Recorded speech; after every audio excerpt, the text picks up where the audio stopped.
Հայաստանի և Եվրամիության միջև բանակցվող շրջանակային համաձայնագիրը հավանաբար գալիք տարվա առաջին եռամսյակում կստորագրվի, այսօր Ազատության հարցին ի պատասխան հայտարարեց փոխարտգործնախարար Կարեն Նազարյանը։ Գաղտնիք չէ, որ նաև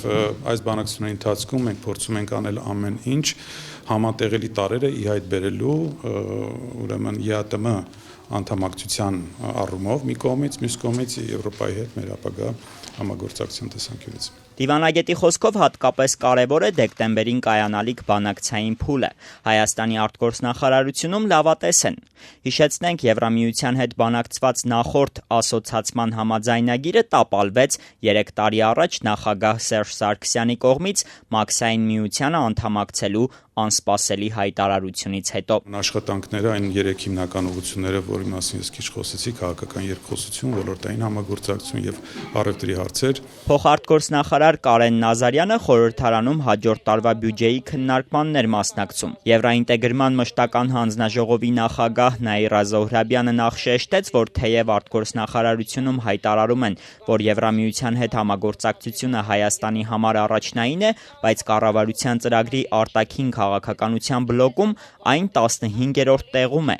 Զոհրաբյանը հետաքրքրվեց, հիմա բանակցվող փաստաթղթում տնտեսական համագործակցության ինչ հարցեր են քննարկվում։ Տնտեսական բաղադրիչը ինչ ծավալով է լինելու, որտեղ այո, Մաքսային միության կներեք խերը չենք տեսել, առայժմ հույս ունենք, որ կտեսնենք, բայց Եվրոպական միության հետ հարաբերություններում տնտեսական բաղադրիչում ցավոք սրտի շատ բան կորցնում ենք։ Նազարյանը պատասխանեց, որ Եվրամիության հետ նախկինում բանակցված փաստաթղթի տնտեսական բաղադրիչը փոխարինվել է համահունչ առևտրի բաղադրիչով։ Հաջորդ հարցը Հայ ազգային կոնգրեսից պատգամավոր Արամ Մանուկյանը տվեց։ Նա քննադատեց արտգործնախարարության ծրագիրը, ասելով, որ այն ջրառատ է։ Փոխարտգործնախարարը համաձայն չէր։ ԱՊՀ երկրների հետ խորացմանը, Չինաստանի երկրների հետ զարգացմանը, արևելքի երկրների հետ շարունակմանը, Ամերիկայի երկրների հետ զարգացմանը, մասնակցությանը, ձևավորմանը 20 հատ մասնակցմանը, զարգացմանը, նպաստմանը։ Այս ձևի ծրագիր, ոչինչ չասող ծրագիր,